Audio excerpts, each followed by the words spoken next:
disparos y desesperación. Lo que acabas de ver es un grupo de autodefensas que a bordo de un camión blindado de forma artesanal realizó una emboscada contra los feroces sicarios del cártel Jalisco Nueva Generación.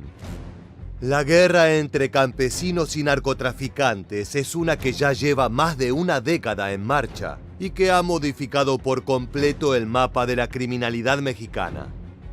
Por lo general, las autodefensas son formadas por voluntarios civiles, pero hay un miembro que destaca por sobre el resto: el infame Capache, un asesino que pasó de servir a Nemesio Oseguera Cervantes, líder del CJNG, a unirse a los grupos de resistencia para cazar y aniquilar a sus antiguos compañeros delictivos. Comencemos con esta increíble historia repleta de violencia, traiciones y tanta sangre que tendrás que limpiar el teclado de tu computadora. El Capache es un sujeto misterioso que no quiere revelar su nombre de pila. Se sabe que tiene menos de 30 años y que desde pequeño lo conocen por ese apodo que lo hizo famoso. Sin embargo, si analizamos sus andanzas delictivas, ha vivido varias vidas en su corto paso por esta tierra. Su historia es similar a la de miles de muchachos que por carencias o por malas compañías terminaron uniéndose como soldados al imperio de la droga. Hijo de una madre soltera y con 10 hermanos que alimentar, el Capache abandonó la escuela a los 13 años porque debía trabajar para llevar el pan a su casa. Primero consiguió un empleo en un restaurante en Ocotito, una pequeña comunidad ubicada en Guerrero, pero su carrera gastronómica no duró demasiado. Allí un amigo le comentó sobre un negocio en constante crecimiento en el cual los empleados ganaban miles de dólares, y no solo eso. Además, se transformaban en hombres respetados, con todos los lujos y mujeres imaginables. Su compañero no lo estaba invitando precisamente a un trabajo normal. Lo estaba invitando a transformarse en sicario. En una entrevista, el Capache recordó así aquella etapa: no teníamos nada, ni siquiera para comer. Estaba cansado de ver a mi mamá pasar hambre y sabía que podía ganar 10 veces más si trabajaba para ellos. Tan pronto como escuché la oferta, supe que lo haría. Menos de una semana después, ya estaba en el autobús rumbo a Jalisco. Si tenemos en cuenta hacia qué ciudad fue trasladado el muchacho, no hace falta demasiado conocimiento del panorama narco para adivinar a qué organización se unió.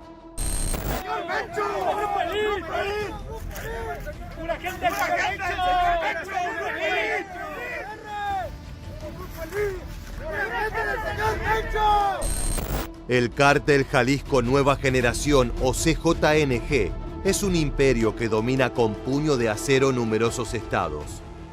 Su líder, Nemesio Oseguera Cervantes, es un capo temible y audaz que ha logrado eludir a la justicia por más de una década, transformándose en símbolo de lo peor de México.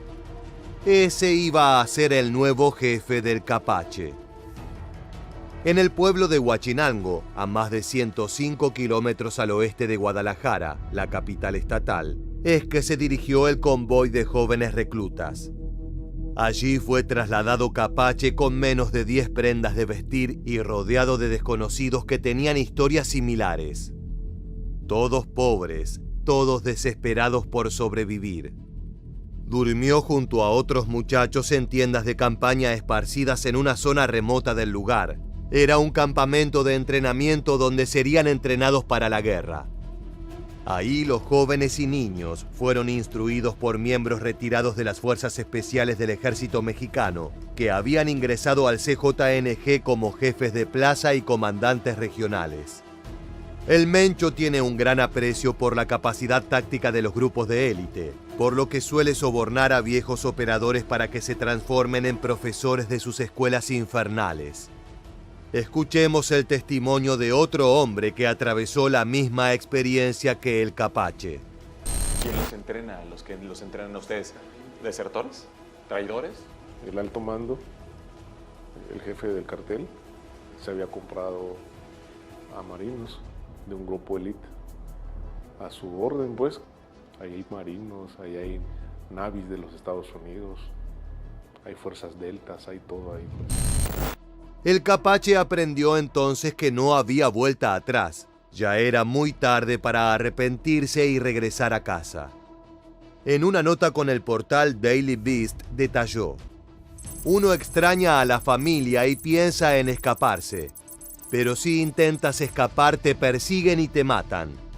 Vi a otro intentarlo y fueron cazados. A los desertores, el grupo dirigido por Nemesio Oseguera Cervantes los rociaba con gasolina y los quemaba vivos. A otros les colocaban explosivos con cinta adhesiva en sus extremidades para dejarlos lisiados de por vida. Un recordatorio de que con las 4 letras no se juega.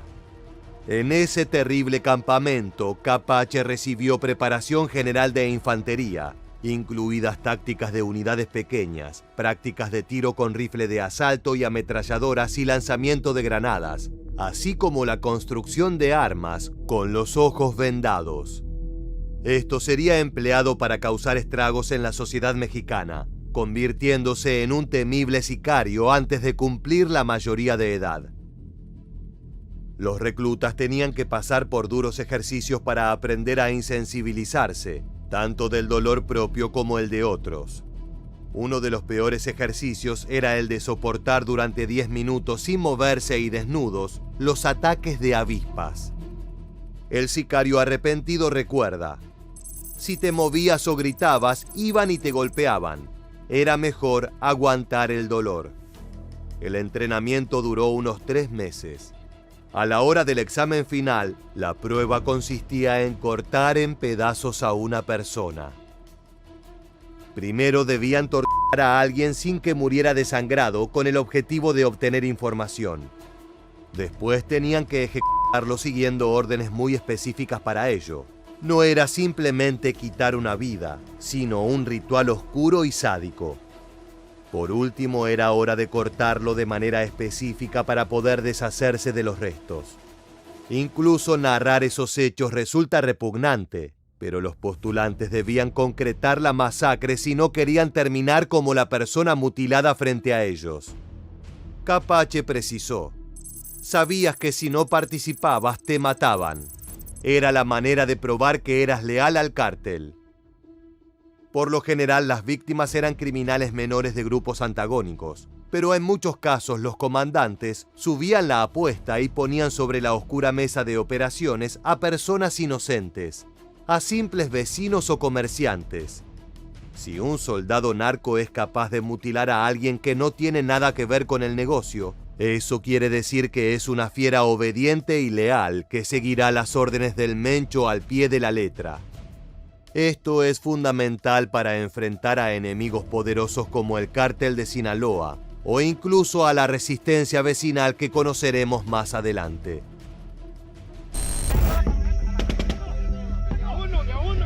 De a uno, métase uno a tirar, nomás uno a tirar.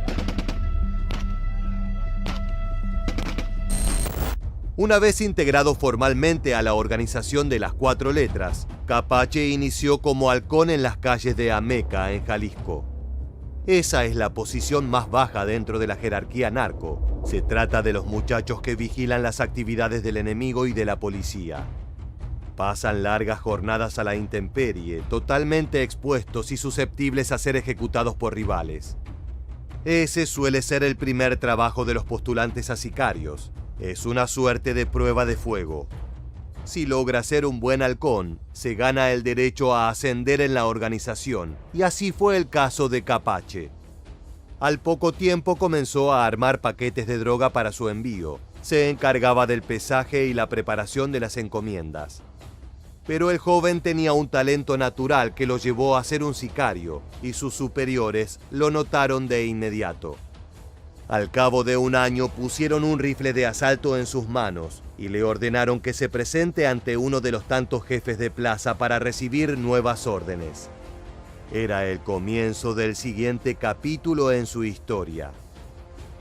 Como asesino del cártel, Capache estuvo involucrado, de acuerdo con su propia cuenta, en 8 enfrentamientos contra bandas rivales o autoridades. Esto quiere decir balaceras donde se derramó sangre de inocentes, incluyendo mujeres y niños. El siguiente video fue capturado por oficiales de policía que se enfrentaron al grupo de élite que integraba el joven pistolero.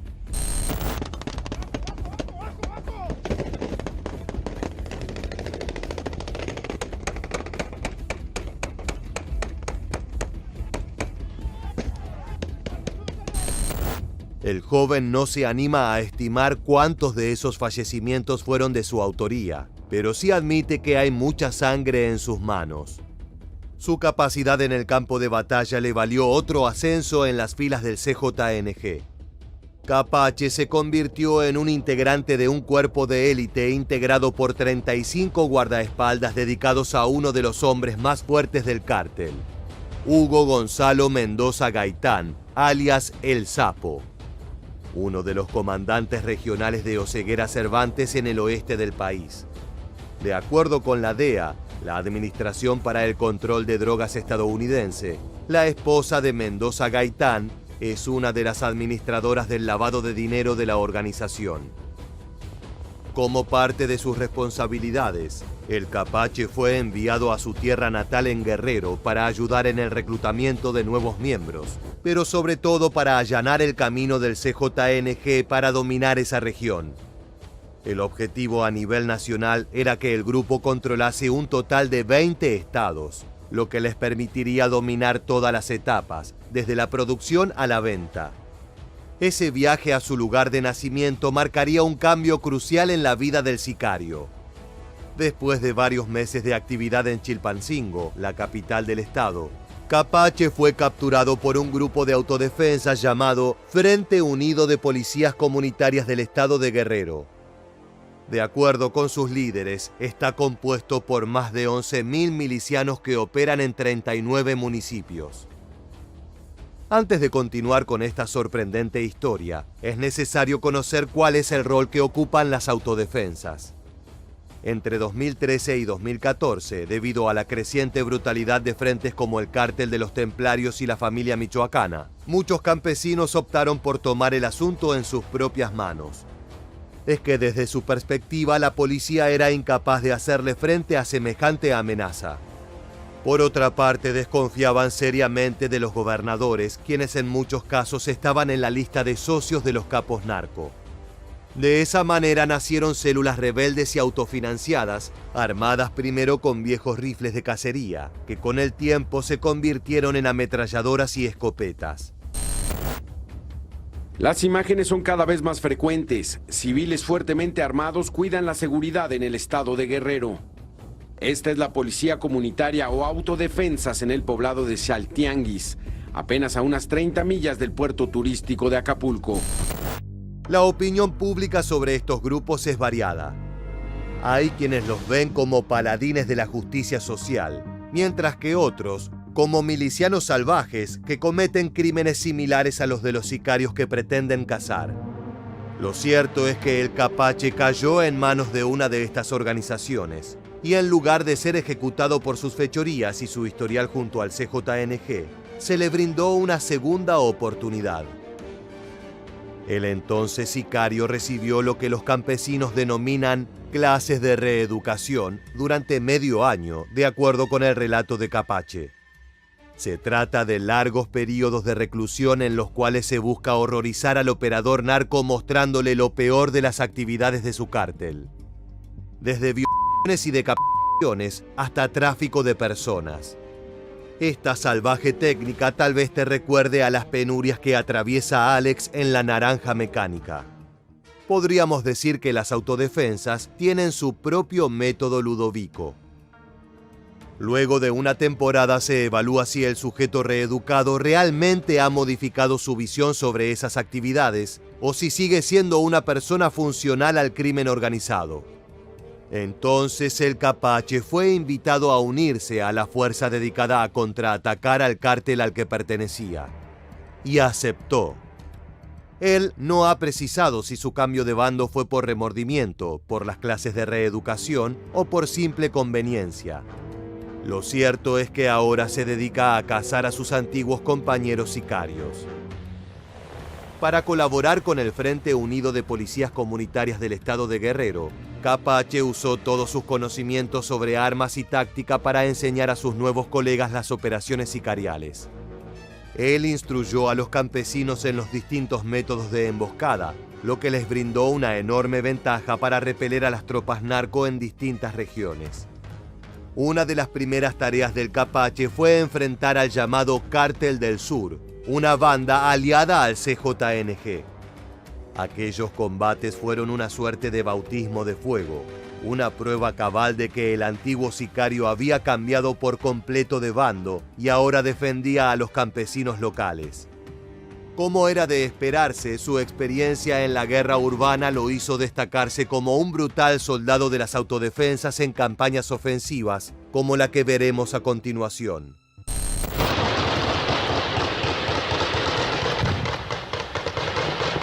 Fuerte balacera en Tepalcatepec, si pudieran echar la mano con policía, la Sedena, alguien que puede echar la mano. Se dice que su impacto en las balaceras fue tal que al poco tiempo fue ascendido. De vuelta en Chilpancingo, se incorporó como parte de un grupo de élite dedicado al programa de limpieza clandestino, encargado de identificar, encontrar y asesinar a sicarios de su ex cártel. Así fue como ese muchacho humilde que viajó hasta Jalisco en búsqueda de oportunidades para salir de la pobreza, se transformó en la pesadilla de los hombres del Mencho. Sin ningún tipo de remordimiento, se encargó de aniquilar uno a sus antiguos compañeros para retribuir a la sociedad todo el daño que había hecho. Las operaciones de las autodefensas campesinas son de una gran complejidad e involucran a varios operadores e informantes. Actualmente, Capache vive en una casa de seguridad en alguna zona de la capital. Allí recibe a través de su celular la orden para realizar un golpe específico con algunos datos puntuales. Poco después, un hombre llega a su ubicación con un arma ilegal difícil de rastrear. Entonces parte ya armado con un grupo de 2 personas más que incluyen a un conductor y a un explorador que conoce a la perfección el territorio. El método preferido del Capache es atacar a su blanco por la espalda desde una motocicleta o un automóvil, asegurándose de eliminar al rival sin exponerse a sí mismo ni a sus compañeros. En caso de que el hombre al que intentan matar esté rodeado por sus guardaespaldas, utilizan a un grupo de mujeres que consigue que se distraigan y bajen la guardia. En cuanto ellas logran su cometido, escapan del lugar y permiten el ingreso de la célula de las autodefensas. Entonces es momento de jalar del gatillo y acribillar a los delincuentes. De acuerdo con Capache, en un solo trabajo ha llegado a matar a 5 personas. Como te adelantamos, este asesino de asesinos no da detalles precisos sobre su trabajo previo con el CJNG, pero sí gusta de dar explicaciones y cifras sobre su actual posición como soldado de la autodefensa.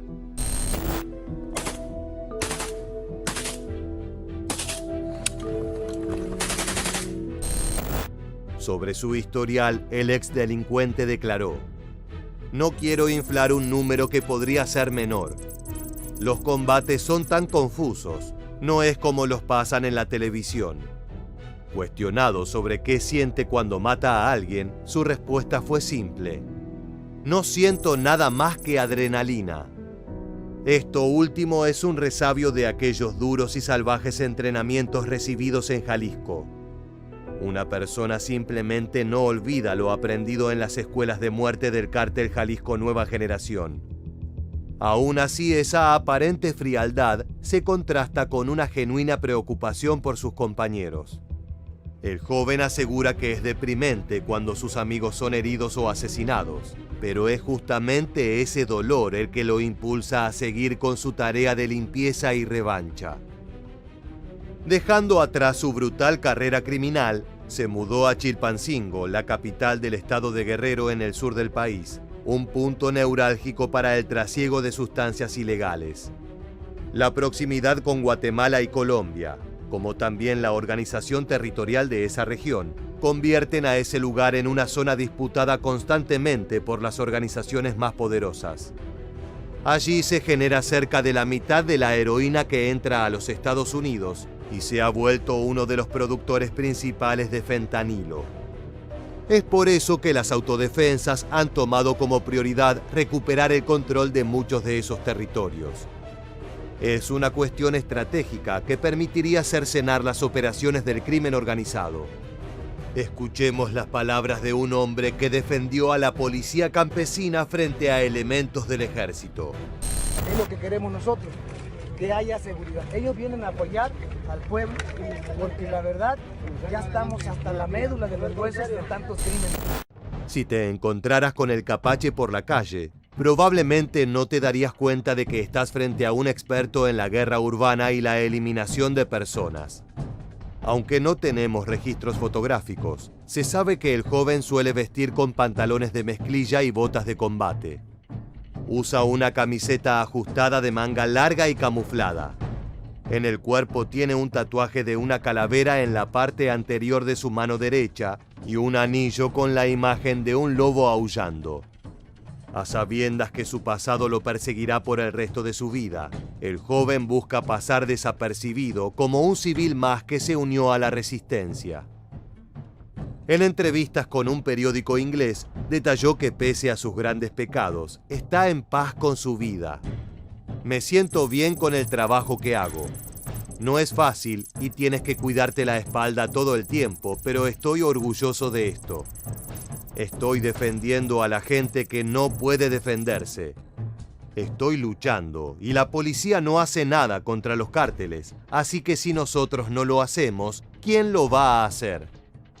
Esas palabras son contundentes y se relacionan de forma directa con el motivo de existencia de las autodefensas. Ante el vacío de las instituciones, surgieron milicias integradas por campesinos y sicarios arrepentidos. Hoy en día son esas fuerzas paramilitares las que evitan que el narcotráfico domine todos los estados de México, y el método más efectivo son las balaceras y emboscadas. ¿Me escuchan? Miren, amor, ahí va la acera. Ahí va la acera. Ahí va la acera.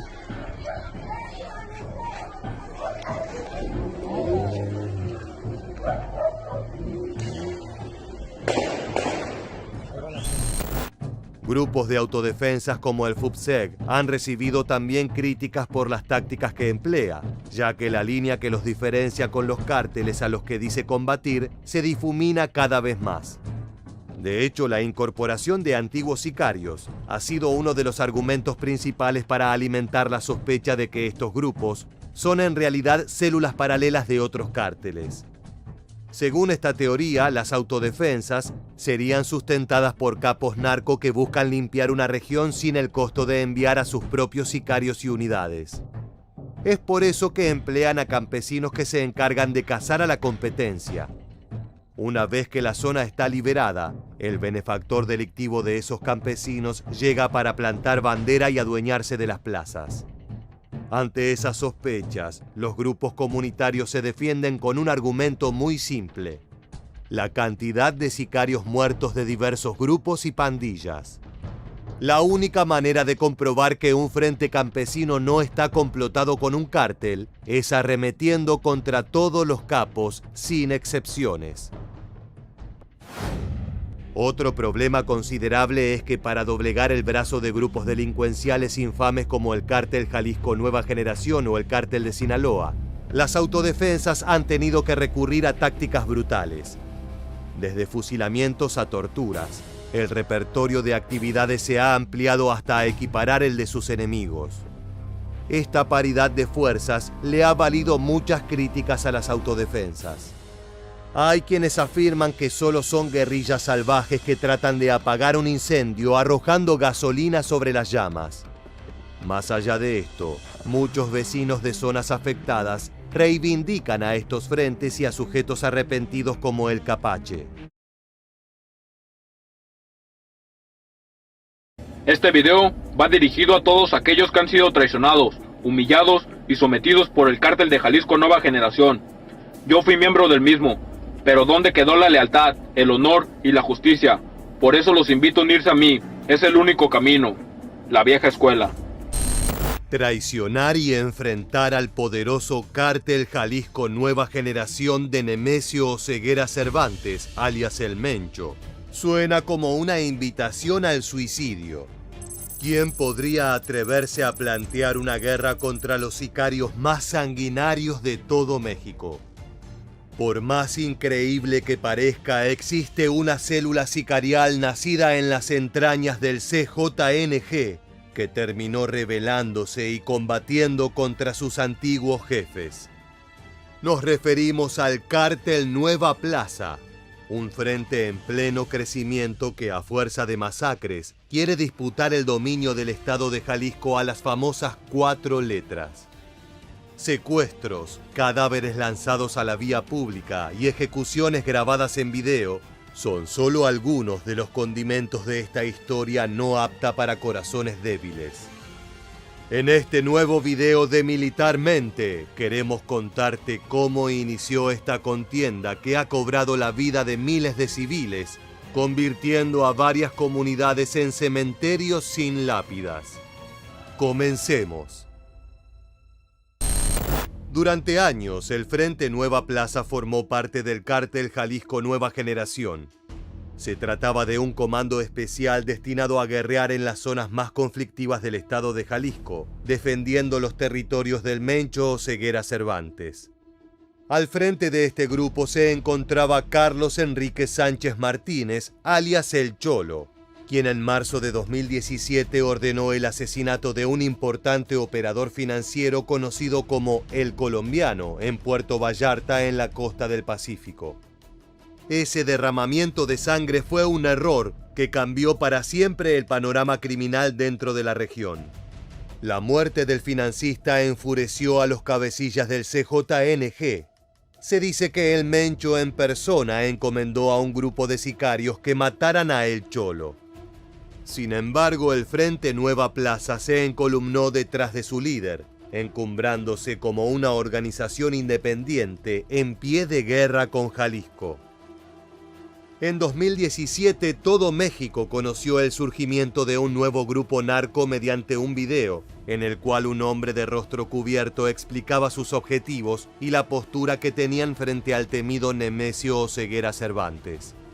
El material fue registrado siguiendo la firma característica de estas organizaciones. Hombres encapuchados portando fusiles de asalto que hablan directo a cámara prometiendo muerte y destrucción si sus pedidos no son concretados. Escuchemos un extracto de la carta de presentación del Cártel Nueva Plaza. Mencho, Sinaloa te queda grande, pero para que veas que estoy para jalar, te dejo el 30%, porque con el 20% no se vive. Y retiro la gente para que le des a tu gobierno la paz que tanto les prometiste. Vean que no miento, la traición es lo de ustedes. No pido que se me unan, solo que no intervengan por una causa que no existe. Lo de Mencho es ambición, y eso se va a acabar. La actitud desafiante de esta nueva facción sorprendió a todos. Pocas personas se atrevieron a enfrentar al Mencho, menos aún en su propio territorio. Las siglas NP en el pecho de los chalecos antibala parecía una provocación sutil, marcando que los sicarios estaban listos para la guerra. Al mismo tiempo, en sus manos portaban armas de grueso calibre, algo fundamental para siquiera plantarse como oponentes dentro del brutal ecosistema mexicano. El surgimiento de un nuevo competidor desató una oleada de violencia sin antecedentes en varias regiones de Jalisco y Sinaloa. El nuevo grupo estuvo involucrado en el asesinato de civiles y delincuentes que terminaban enterrados en fosas clandestinas, como las halladas en los municipios de Tlajomulco y Zapopan. Detrás de todo ese caos estaba la misteriosa figura de El Cholo, uno de los referentes menos conocidos de todo el ecosistema narco. Su irrupción en las grandes ligas fue recibida con sorpresa, ya que los especialistas no lo tenían en su radar. El capo, quien también utilizaba los nombres falsos de Luis Emanuel Rodríguez y Miguel Ángel Sánchez, había sido arrestado en 2015 por posesión de cocaína y tenía una orden de captura por un asesinato cometido en 2007. No estaba claro cómo ni cuándo salió de prisión, pero a diferencia de otros narcos mexicanos y siguiendo la estrategia de El Mencho, El Cholo mantuvo un perfil bajo fuera del ojo público. De hecho, se conocen muy pocas fotos de él, algo que lo asemeja bastante a la figura de su antiguo socio, Nemesio Oseguera Cervantes. Pero ni todo el anonimato del mundo pudieron salvarlo de las garras del enemigo. Luego de meses de combate, el Cholo fue atrapado por fuerzas leales al Mencho. Su destino fue doloroso y repleto de torturas. Se lo interrogó frente a una cámara, buscando responsabilizarlo a él y sus hombres de la gran cantidad de asesinatos que acontecieron en Jalisco en aquella época. Mi nombre es Carlos Enrique Sánchez Martínez, alias El Cholo, originario de Guadalajara, Jalisco. Me encontré en esta situación por ser contra del CJNG. Me encontré en el Distrito Federal con Omar García Harfuch para que me brindara apoyo, ya que ambos somos contras del CJNG. En el archivo audiovisual, el Cholo reveló sus contactos con funcionarios públicos y otras fuerzas de seguridad que le brindaron su apoyo. Una vez que el líder aceptó su rol en las muertes, fue ejecutado. Su cuerpo fue abandonado en una plaza pública en el municipio de Tlaquepaque. Estaba embalado en una bolsa oscura y tenía un narcomensaje incrustado con un cuchillo en su torso. Se trataba de una obra de arte macabra firmada por las 4 letras CJNG. Esta salvaje aparición en la vía pública fue vista por los medios de comunicación como una prueba irrefutable de la ingobernabilidad de la zona. Luego la autopsia reveló algunos detalles tenebrosos. Según los médicos, a El Cholo le rompieron ambas piernas a la altura de la tibia y la rótula. Tenía marcas de pinzas eléctricas en su pecho y espalda. Lo más impactante es que había señales de que sus ojos habían sido extraídos cuando se encontraba vivo. El trabajo fue terminado con 3 balazos en la cabeza. Ese golpe buscaba desbaratar por completo al nuevo cártel, pero el asesinato de El Cholo no logró su cometido. Luego de él se sucedieron líderes como Eric Valencia Salazar, alias el 85, un viejo conocido del Mencho. Para continuar con este relato es necesario ahondar en la historia de este capo criminal. Desde el año 2003 y durante una década, Eric Valencia Salazar fue un prolífico narcotraficante que participó en el trasiego de enormes cantidades de droga hacia Estados Unidos. Fue en aquella época que se ganó el apodo de El 85 y cimentó su reputación como referente del crimen organizado al fundar junto a otros sicarios como el propio Mencho, el cártel Jalisco Nueva Generación. Con el poderoso CJNG, Salazar logró extender sus negocios a regiones importantes como Jalisco, Baja California, Colima y Michoacán. Todos puntos calientes donde el dinero, la sangre y los narcóticos corren como el caudal de un río salvaje.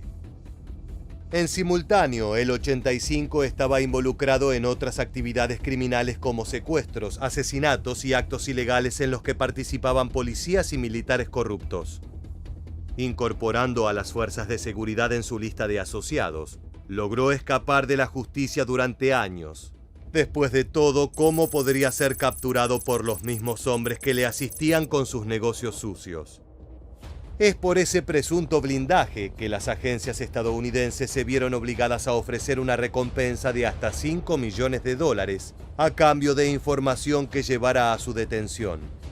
Era un objetivo de alta prioridad y un referente absoluto para el AMPA mexicano. La Sedena presentó esta mañana el presunto líder del cártel de Jalisco Nueva Generación, Eric Valencia Salazar, el 85, quien tenía bajo su control el puerto de Manzanillo, Colima, donde coordinaba la recepción de cocaína y efedrina procedentes de Colombia y China, además de que lideraba el grupo denominado Los Matacetas, mismo que ha perpetrado asesinatos en Michoacán, en Morelos, Guerrero y Veracruz. Su ilustre carrera sufrió un golpe en marzo de 2012, cuando fue detenido en Zapopan, Jalisco. Al momento de su aprehensión, se le aseguraron más de 30 armas largas, cartuchos de diversos calibres, cargadores y granadas de fragmentación, según se lee en los reportes de la Secretaría de la Defensa Nacional. Pero lo más importante de su captura es que la clave habría sido proporcionada por su antiguo socio, el Mencho, quien lo habría traicionado y entregado a las autoridades para hacerse con el control del CJNG. Las fechas coinciden. Tras aquel arresto, Oseguera Cervantes se erigió como principal líder de las Cuatro Letras. Además, en el parte oficial del ejército se asienta que el 9 de marzo de 2012 se recibió una denuncia anónima que alertó a los elementos castrenses sobre la llegada de vehículos con sujetos armados a un inmueble en Zapopan, donde se encontraba el 85. Todo el proceso fue como mínimo sospechoso. Desde entonces, Valencia Salazar jamás volvió a confiar en el Mencho. Luego de permanecer 5 años tras las rejas por delitos de delincuencia organizada, el 85 fue liberado por un juez federal debido a la falta de pruebas y violaciones ocurridas durante su arresto. Sí, suena increíble, pero el Estado mexicano no pudo retener a uno de los terroristas más peligrosos de su suelo.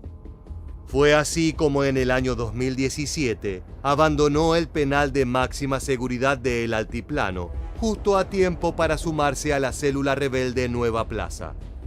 Un hombre con sus credenciales y su experiencia era lo que necesitaba ese nuevo frente. Más adelante retomaremos su historia, pero por el momento volvamos a la guerra entre el CJNG y NP. Fueron 4 letras. Grupo Elite, señores. Pura gente del señor Mencho. Fueron 4 letras. Gente del señor Mencho. Ya llegamos, hijos de madre.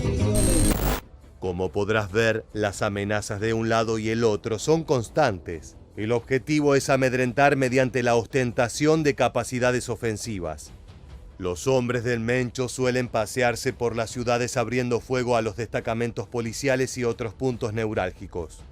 De esa manera demuestran quién está realmente al mando en el territorio. La respuesta de sus competidores por lo general es menos agresiva, ya que no cuentan con el mismo volumen de personal y armamento. Aún así, el asesinato de operadores del CJNG fue moneda corriente durante los momentos más sangrientos de la guerra entre estos frentes. Una cualidad de Nueva Plaza es que se conoce bastante poco sobre su organización interna y los integrantes de la Mesa Chica. A lo largo de los años se han pronunciado nombres como el de Emiliano Santiago Sánchez, alias el M Menor Mogli, ahijado del mismísimo Nemesio Oseguera Cervantes, quien se habría unido al cártel buscando forjarse un lugar propio. Más allá de los miembros de la organización, lo cierto es que ha sido una dolorosa piedra en el zapato para el CJNG, ya que este nuevo grupo se afianzó en zonas que históricamente pertenecían a las Cuatro Letras. Se presume que estas tácticas fueron adoptadas bajo sugerencia del antes mencionado Valencia Salazar para evitar los problemas usuales que sufren los cárteles nuevos. Por lo general, los capos se embriagan de dinero y poder y comienzan a actuar de forma desmesurada. De este modo, las autoridades no tienen problema para identificar sus movimientos y capturarlos. Actualmente, el cártel Nueva Plaza tiene su sede de operaciones en la ciudad de Guadalajara y desde allí expande sus tentáculos hacia diversos puntos de Jalisco. Por supuesto, en cada poblado se encuentra con la resistencia de los sicarios de El Mencho, dando lugar a balaceras sangrientas que suelen acabar con la muerte de los criminales, pero también de los habitantes. Es así que las masacres se encuentran a la orden del día, incluso en zonas alejadas, otrora tranquilas y exentas de este tipo de criminalidad. En marzo de 2018 se llevó a cabo uno de los asesinatos que más impactó a la sociedad mexicana, y aquel crimen estuvo directamente ligado a esta guerra entre Nueva Plaza y el CJNG. En aquellas fechas, 3 estudiantes de la Universidad de Medios Audiovisuales, Salomón Aceves, Marco García y Daniel Díaz, se encontraban en Tonalá realizando un pequeño rodaje. El problema es que la locación elegida había sido utilizada en el pasado por sicarios de Nueva Plaza. Es por eso que cuando se retiraron, fueron interceptados por pistoleros del cártel Jalisco Nueva Generación, quienes los confundieron con operadores o aliados de sus enemigos. Los jóvenes fueron trasladados a un rancho alejado, donde luego de brutales tormentos se los ejecutó a sangre fría. En las versiones más grotescas se hablaba de que los cuerpos habían sido disueltos en ácido para dificultar su hallazgo y reconocimiento. Se trata de una técnica infame, pero para nada extraña dentro del accionar narco. El desprecio por la vida ajena es total. A continuación veremos algunas de las multitudinarias protestas estudiantiles que se desataron.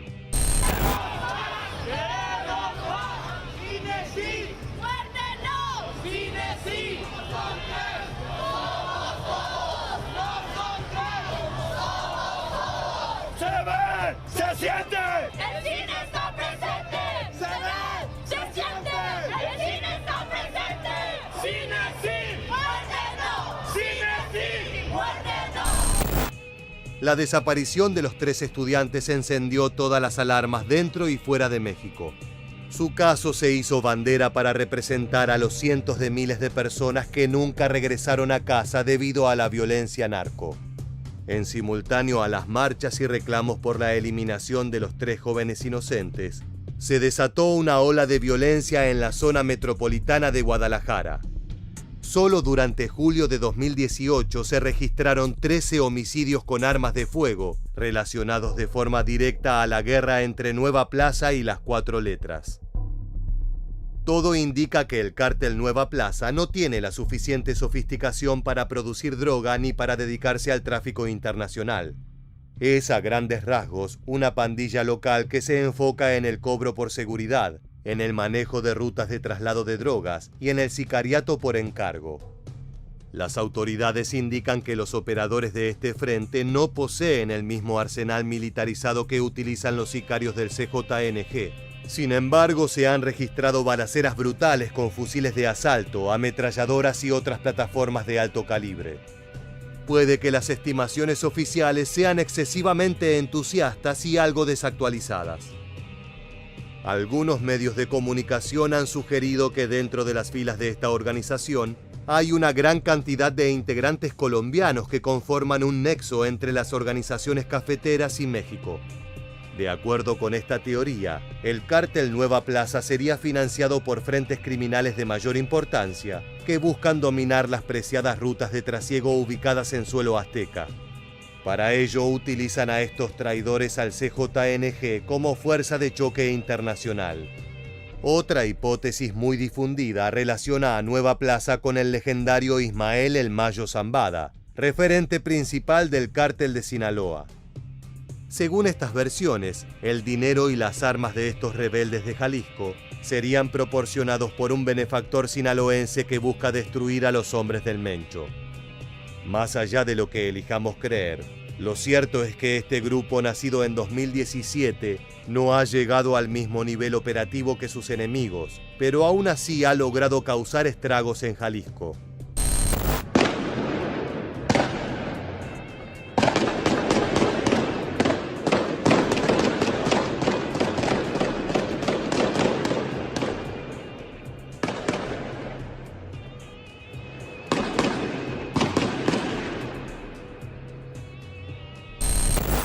¿Cómo puede ser que estos frentes luchen en las calles sin ninguna resistencia de las autoridades? La respuesta parece estar en el entrenamiento de sus operadores, muchos de los cuales comenzaron dentro del cuerpo militar y policial. Se presume que los sicarios que integran ambas organizaciones tienen una formación de élite en el manejo de armas y tácticas de combate. El exgobernador Aristóteles Sandoval reconoció que los grupos criminales y particularmente el CJNG incluyen a gente experta en guerrilla y contrainsurgencia provenientes de Colombia, Venezuela y otras partes del mundo.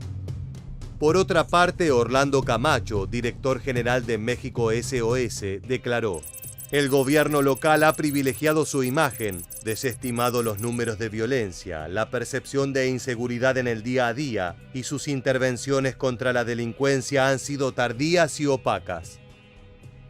El cártel Nueva Plaza continúa operando en la actualidad bajo el mando de el M. Menor Mowgli. Reportes policiales señalan que tiene presencia en los municipios de Zapopan, Tonalá, Tlajomulco de Zúñiga y Tlaquepaque. También afirman que los miembros de dicho cártel viven en algunas de las zonas residenciales más exclusivas de Guadalajara. En cuanto a el 85, su segunda captura ocurrió el 4 de septiembre de 2022 en el pueblo mágico de Tapalpa, Jalisco. Se presume que se encontraba vacacionando en dicho sitio cuando fue detenido tras un operativo realizado por el Ejército y la Guardia Nacional. Sin posibilidad de ofrecer resistencia, fue escoltado rápidamente hacia un destacamento local y luego hacia una base militar. Al momento de edición de este video, su proceso judicial está en pleno desarrollo. En el mes de septiembre de 2023, un juez federal frenó su extradición a Estados Unidos, evitando que se enfrentase a la justicia norteamericana, con la cual tiene varias cuentas pendientes. Es por ello que el 85 tendrá que permanecer recluido al interior del Centro Federal de Readaptación Social número 1, en el municipio de Almoloya de Juárez. La caída de este líder y de otros referentes de Nueva Plaza puede ser un signo de debilitación. Sin embargo, los sicarios de esta organización continúan luchando en las calles del país. La guerra entre esta escisión rebelde y los hombres del Mencho ha dejado un tendal de muerte en el estado de Jalisco. Por lo general se trata de gente inocente que se encontraba en el lugar y el momento equivocados. No importó si eran estudiantes, comerciantes o incluso niños. Todos fueron víctimas del fuego cruzado narco que desde hace años riega de sangre las calles. Por el momento, las autoridades se ven totalmente sobrepasadas y sus intentos por desarticular a ambos frentes han dado resultados marginales.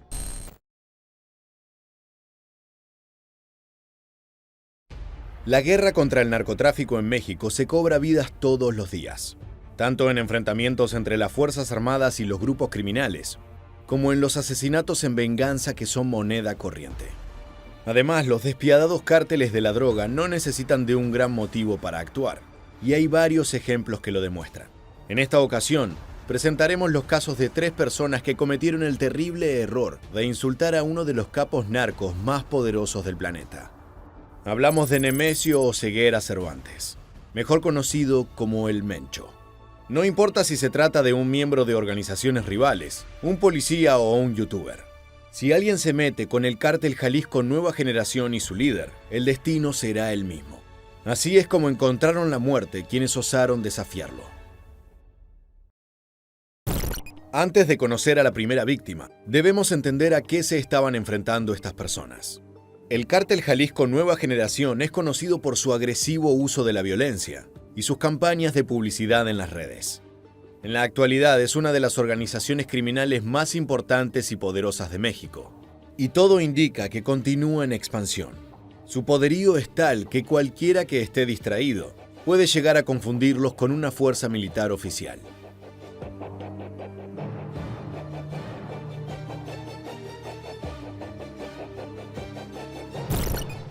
Este grupo criminal surgió como resultado de una serie de muertes, capturas y luchas entre asociaciones más antiguas, en particular del llamado Cártel del Milenio, que se fracturó y comenzó a luchar por el control del tráfico de drogas en Jalisco.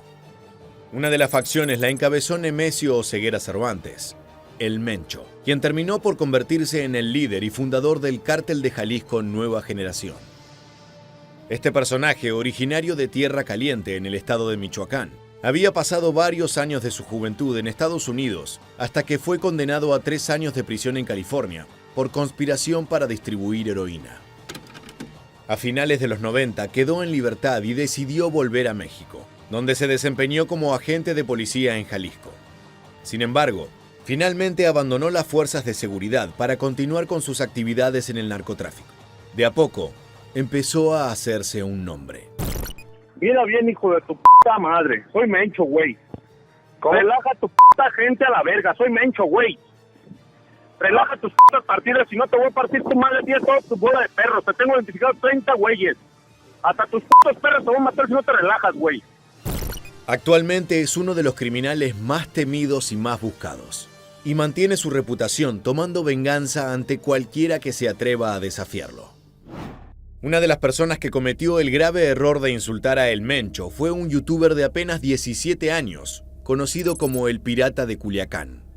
Juan Luis Lagunas Rosales dio inicio a su carrera en las redes sociales casi sin darse cuenta. El mundo viral lo adoptó el día en que unos supuestos amigos lo filmaron rompiéndose la frente contra el piso, ya que su estado de ebriedad le impidió utilizar las manos para amortiguar el golpe. Hasta ese momento todavía era un joven bajito, de escasos recursos, que se había desplazado a la cuna del narcotráfico mexicano en Culiacán, Sinaloa, para buscar una vida mejor. De un momento a otro se encontró con muchos dólares, pistolas de oro, silicona y alcohol en exceso. Por eso también comprendió desde aquel fulminante desmayo que podía conseguir una vida mejor haciendo el papel del joven borracho que bebía de más y era aplaudido. No obstante, el Pirata de Culiacán no logró sacar el suficiente provecho a aquella inesperada fama que le había dado el show de bufón. A pesar de su título de youtuber, el joven no tenía ningún canal propio en la plataforma, y mucho menos una cuenta verificada en las redes sociales. Por el contrario, cualquiera que se lo encontraba en una fiesta podía grabarlo, publicar el video y ganar miles de reproducciones. En muchas oportunidades solo se dedicaba a beber lo que le ofrecían y hablar sin reparo sobre cualquier cosa, sin prestar atención a sus palabras. Aquí ando chingándome un borrito a la verga y pura chingadera.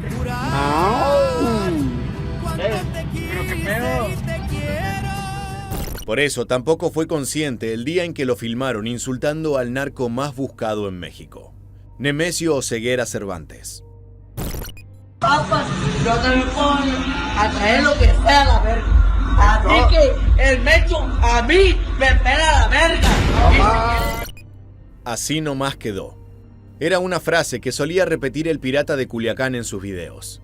Y precisamente así había quedado grabado el desafío al líder del cártel Jalisco Nueva Generación. Solo un puñado de días más tarde, el bar Mentados Cantaros en Zapopan, Jalisco, fue el último lugar en el que Lagunas Rosales fue visto con vida.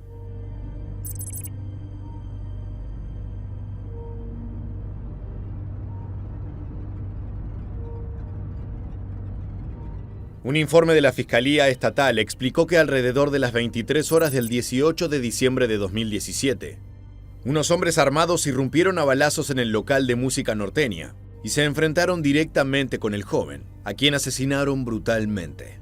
En su camino también se llevaron por delante la vida de un empleado de 25 años que fue herido y estuvo agonizando hasta fallecer. El brutal asesinato conmocionó a la sociedad que se había acostumbrado a reír con cada escena del personaje ebrio que pronunciaba frases pegadizas. Luego de su muerte, muchos se preguntaron quién había matado al pirata.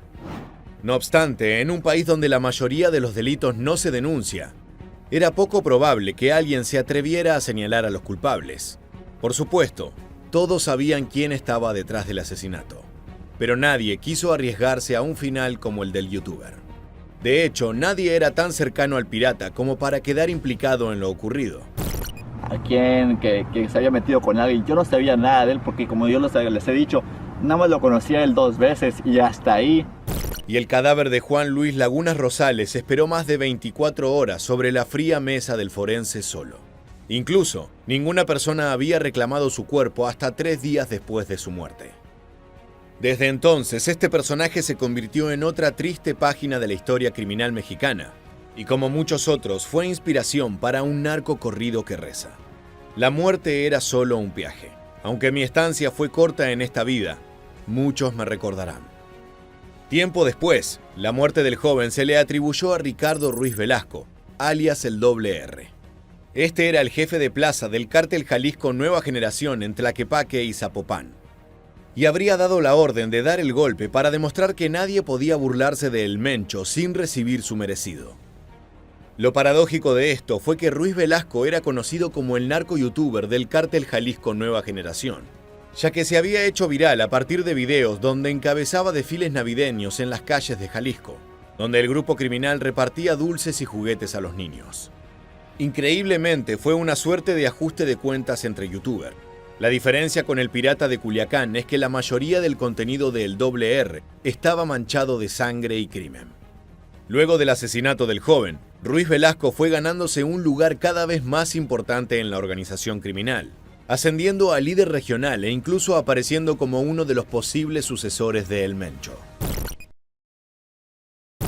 Es momento de avanzar y nuestro siguiente caso nos lleva a una víctima muy diferente. Si bien la impunidad parece algo fácil de obtener cuando el blanco es un joven solitario y con problemas de alcohol, ¿qué pasaría si del otro lado del gatillo se encuentra un oficial de la ley? En septiembre de 2019, una vez más el narcotráfico en México arremetió con una espiral de violencia. Y en esta ocasión fue mediante el secuestro del inspector de la Policía Estatal de Quintana Roo, José Antonio Archi Llama. Con arma de fuego en mano, el efectivo de las fuerzas de seguridad había grabado un video en el que informaba que por órdenes directas del secretario de Seguridad Pública, Alberto Capella, y del gobernador Carlos Joaquín González, iba a acabar con el cártel Jalisco Nueva Generación para luego terminar con el cártel Los Rojos. Muy buenas tardes. Mi nombre es José Antonio Archi Llama. Pertenezco a la Policía Estatal. Mi grado es inspector.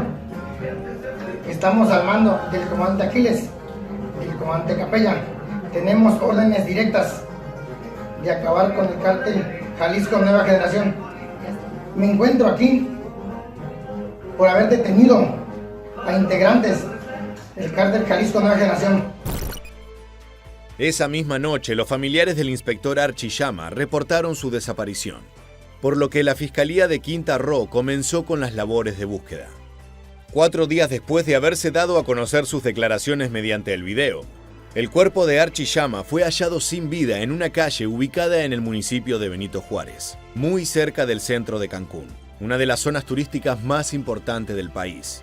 Había sido decapitado y el cadáver mostraba inconfundibles signos de tortura. No había dudas de que detrás del crimen se encontraban los sanguinarios miembros del narcotráfico, quienes habían dejado los restos del hombre envueltos en una sábana y su cabeza en una bolsa negra.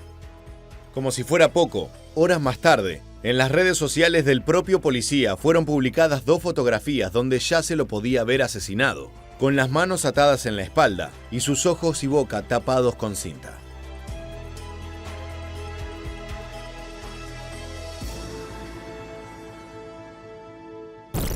El gobernador de Quintana Roo, Carlos Joaquín González, se expresó públicamente para condenar lo sucedido y aseguró que se combatiría enérgicamente la violencia y la pérdida de vidas humanas en el estado.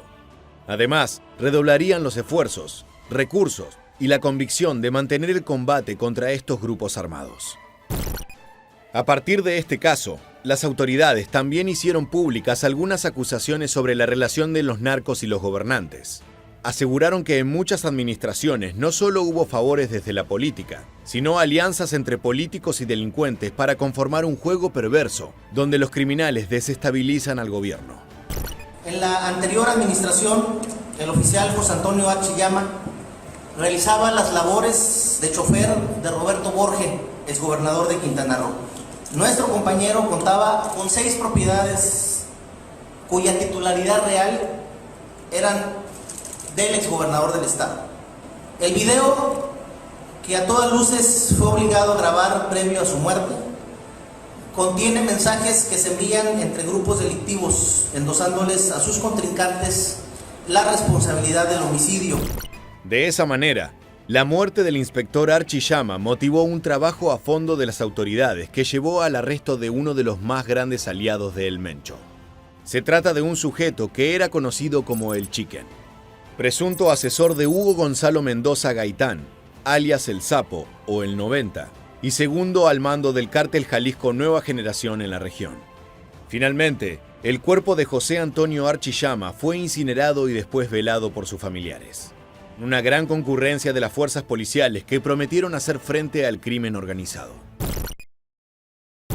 De todas maneras, a pesar de los esfuerzos del gobierno y el ejército mexicano, la lucha contra el narco parece estar muy lejos de terminar. Y desafiar al cártel Jalisco Nueva Generación continúa teniendo consecuencias. Así llegamos a nuestro tercer y último caso de hoy. Durante los primeros días de diciembre de 2021, el municipio de Celaya se convirtió en uno de los puntos más calientes de Guanajuato. Las ejecuciones se hacen protagonistas y las autoridades apuntan a la guerra entre los cárteles Jalisco Nueva Generación y Santa Rosa de Lima. Fusilamientos en las calles y masacres en algunas viviendas son las postales con las que se encuentran los operativos policiales. Pero uno de los casos es especial y está marcado por la venganza. La madrugada del 1 de diciembre, la localidad de San Miguel Octopán, en Celaya, fue testigo de un nuevo ajuste de cuentas por supuestas amenazas contra el grupo liderado por Nemesio Oseguera Cervantes. Un comando armado irrumpió en un domicilio de la calle privada Margarita, en busca del sujeto que se había animado a desafiar al temido narco. Se trataba de Víctor Manuel Elizondo Martínez, a quienes los sicarios del cártel Jalisco Nueva Generación acusaron de ser el responsable del mensaje donde un grupo de hombres armados y con el rostro cubierto decían que el día que le rompan su puta madre a ese güey del Mencho, se acabó el puto cartel Nueva Generación. A la verga putos, porque cargan puro pinche chaquetero, puro perro corriente. Esas palabras fueron la sentencia de muerte para quien fue identificado como presunto integrante del cártel de Santa Rosa de Lima. El ataque en represalia comenzó con un grupo de narcos armados y equipados con chalecos que llevaban la insignia de 4 letras del cártel. Estos entraron al domicilio de la víctima luego de detonar la puerta, y en pocos segundos ya se los podía ver arrastrando a un hombre semidesnudo que rogaba por su vida. En el siguiente archivo se pueden ver los últimos segundos de Elizondo Martínez, quien se atrevió a amenazar a El Mencho. ¡Compa, te han equivocado! ¡Compa, no! ¡No, primo! Este es un hijo de su puta madre que hizo el video ofendiendo a mi papá Mencho, la vez. ¡No, compa! Arrástrate, perro. Se escucha por parte de los sicarios mientras uno de ellos le comunica que se ha ganado su destino por haber ofendido a su papá Mencho. Elizondo Martínez se muestra desesperado y grita: "No, compa, están equivocados, yo no fui". El ida y vuelta entre los miembros del cártel Jalisco Nueva Generación y el hombre en el piso dura apenas unos segundos. Y a pesar de jurar que no tiene nada que ver con las amenazas, el sonido de disparos no se hace esperar. Esto es por ofender a mi papá Mencho, hijo de... El sujeto es acribillado en el lugar y el mensaje vuelve a ser claro. La persona tan valiente o tan tonta como para atreverse a insultar a El Mencho o su cártel Jalisco Nueva Generación deberá hacer frente a las consecuencias. Llegó el momento de despedirnos. Muchas gracias por acompañarnos hasta el final. Y quédate atento a nuestro canal para reencontrarnos en el próximo video.